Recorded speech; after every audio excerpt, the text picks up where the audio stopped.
What's good, sneakerheads? Back here with another one. Now, this one I'm really excited about. A lot of people slept on it, and you can still go cop your size right now. You could actually get it for less than retail if you get on StockX, but you know how that is. A lot of people are iffy about StockX right now, so do what you want, But I don't understand. I mean, it's real good quality, but we'll get into all that. So let's just jump into it. First off, shout out to Foot Locker. Foot Locker's that place, like, if you get to know one or two people in there, they'll hook you up. Not like an unfair hookup, but like in these, I wasn't sure what, it was going to look like when they dropped. So just to make sure I got my size, I talked to somebody there. They were like, yeah, I got you. Just make sure you're here kind of early, and I'll make sure you get them. That's happened quite a few times at Foot Locker. They're real good like that, especially if you spend money there. So a lot more people need to go to Foot Locker, or maybe not, because then I won't be able to cop.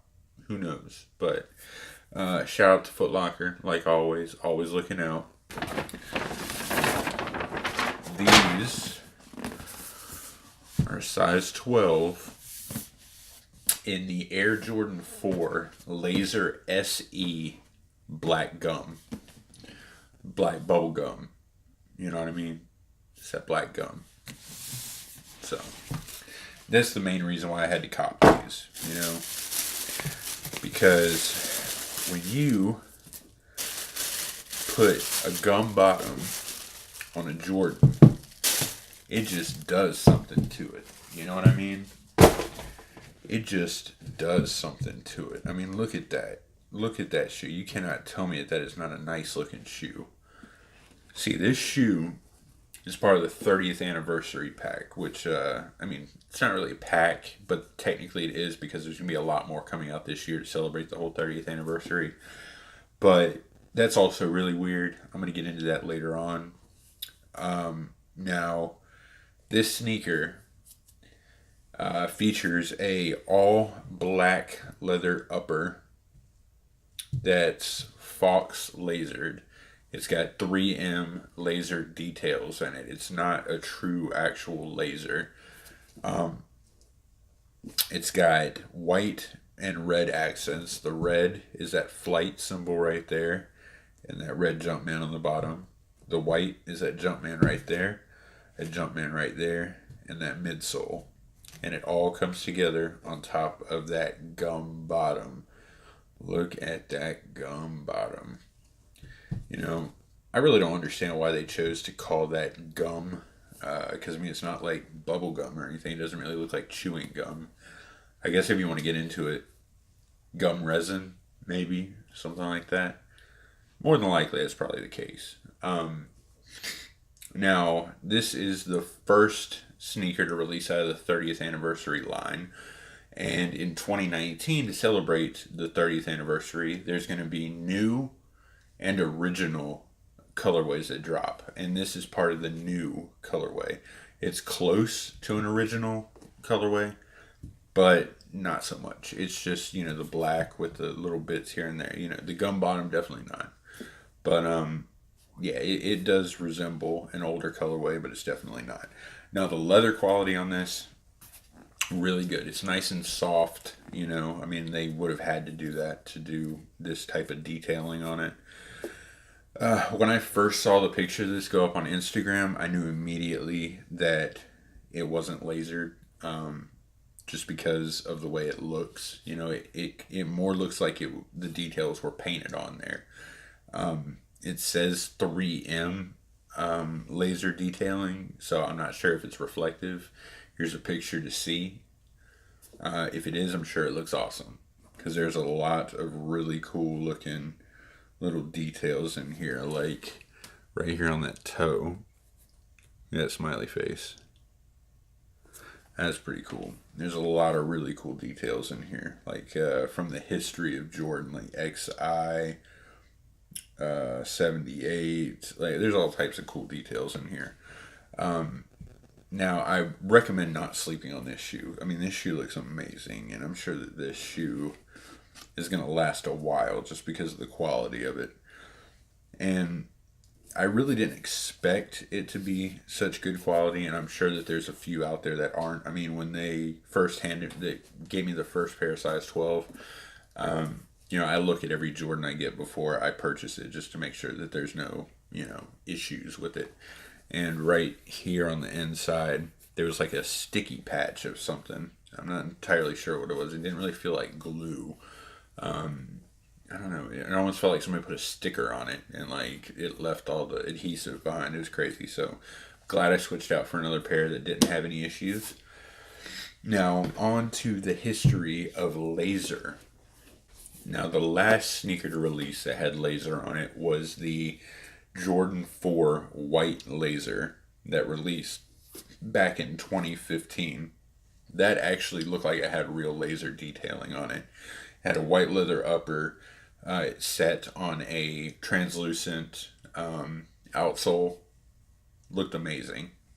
I personally didn't cop it. I haven't copped any of these previous lasers, and I'm only going to be telling you about the true lasers that released. There have been a boatload of lasered shoes, but I'm going to tell you about the best one and the ones that released in fours, and also a few that released that were PEs and stuff like that. Now, the very first laser 4 that released to the public was back in 2005, and it was the fire red, white, and black laser 4. It released exclusively on Jumpman 23 online. It came with a hat and a t-shirt. It was $200. It had real laser etching in that white leather upper. Looked amazing. It had the same colorway as the Fire Red 4s and the Singles Day 4 that just dropped recently, with that black, detailing on it. The accents matched it perfectly, except it was just an all white leather upper with laser etching in it. Now, the next laser that released after that was in the same year in 2005 and was released to a wider audience. It was a black, varsity red, and gray lasered leather upper. And it was like a quick strike release. It was only $175, so it was $25 cheaper than the one that was, Jumpman exclusive. That one came with red laces and a red sock liner. That one also looked really cool, and it had, official laser etching in it as well. Just something about that real laser etching in it. It just, you can't go wrong with that. That looks so good. I really wish that they would have done that with this. But, with the amount of shoes that they released, they had to do mock. You can't just sit there with every single shoe and laser it. It makes sense. It would have cost a lot of money, but I would have paid the extra $50 to get that, Because, now, the older shoes, you're looking at a minimum of like $350, $400. So I definitely would have paid the extra $50 to get these, and it would have looked so much better on these, especially with the gum bottom. They would have sold out so quick with real laser etching. But after that last one I believe there's one in 2011, but not entirely sure. But the white one that released apparently in 2015 was part of the quote-unquote 30th anniversary as well. I really don't understand how this and that is 30th anniversary. You got the all white and you got the all black. Yeah, hand in hand. But that had real laser etching. This one doesn't. That was called 30th anniversary. This is called 30th anniversary. Maybe it was an error somewhere. Like maybe they were talking about 30th anniversary of when the company was created versus 30th anniversary of when the first shoe came out. I don't know. Your guess is as good as mine. Now, one that dropped alongside this that was super, super rare was a Friends and Family Seafoam Green. It had real laser etching in it. It's set on top of a clear, translucent outsole. It had a 3M tongue. And I believe there's a few other little details in there that I'm not quite remembering. I think it had a white midsole as well. It was given to a football player and a few other people. It was super, super limited. The very first laser shoe to ever release was a Laser 3. It was a white Laser 3 that was given to Michael Jordan for his 40th anniversary. It was called a Michael Jordan PE something or another. The entire shoe had heavy, heavy lasering on it, including on the back. They did the Nike Air logo and all that good stuff right on the back with lasering. They did all these details. Here's a picture of it. It was given exclusively to Jordan. It was a one of one. Whether he has it or not, who knows? This is really the only picture I could find of it. Looks amazing. I'm sure that thing is worth a pretty penny. Now, let's go get this on feet real quick, see what it looks like. I'm sure this is going to look amazing, and I can't wait. Fours are so comfortable.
Yeah, I mean, it feels just like a normal four because it is a normal four.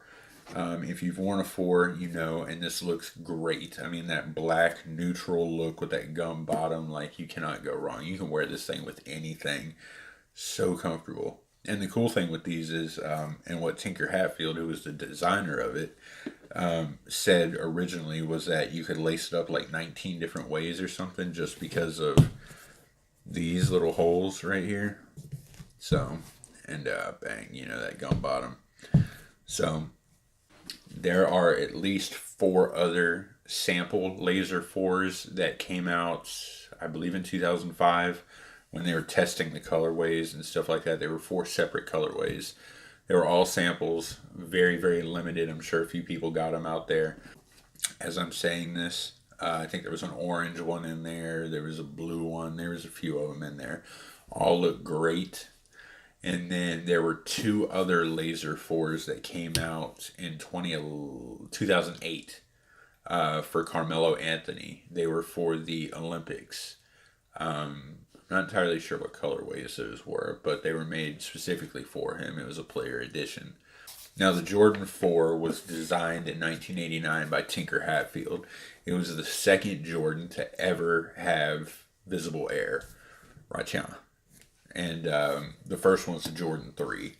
Now, after the success of the Jordan 3, everybody was like, there's no way you can come out with a better shoe. Well, this is a better shoe. Apparently, it was lighter as well. But when it came out, everybody was just like, that's ugly. It's not good. Everything else. But after being featured in the movie Do the Right Thing, after Jordan wearing it in the 1989 playoffs and hitting that buzzer beater over Craig Elo, and just having this shoe showing up right there, being featured in those commercials where, homeboy was like, is it the shoes? Everybody just assumed that the shoes would make them Michael Jordan. They would be able to play like Mike. if they just had the shoes. And that's the reason why Jordans really, really took off. Because before that, I mean, there were, Converses like the weapons that came out, the Converse weapons where they had Larry Bird, Magic Johnson holding those things like guns. They had, other sneakers where they did basically the same thing. Like, had advertisements where they were focusing on the player to kind of sell the shoe. But in this case, the shoe kind of made you think that it was like the player was good because of the shoe. So that's why a lot of people started jumping on it, and then it was just a snowball effect after that. Generations all the way down. Now, what do you think about this sneaker? Are you going to cop the sneaker? Did you cop this sneaker? Do you think that they're just grasping at straws with it? What do you think the colorways that are coming out for the 30th anniversary are? I have a feeling, but I don't really want to, say something that I'm not 100% sure about. But I think we're all going to love it, especially since they said some OGs are coming out. Can't wait. Can't wait. Now, I hope you enjoyed it. It's alive. It just jumped out of my hand. Now, I hope you enjoyed the video. Make sure to like, subscribe, leave a comment. Make sure to follow me on social media. Links are in the description. If you want to get some sole protectors or some shoe trees, I've got some discount codes in the description below, so make sure to check that out and go purchase some. They're the best on the market, so definitely hit that up if you want a discount. Definitely subscribe. There's going to be a lot of things coming, and I'll catch you on the next one. Stay safe, and see y'all later. Peace.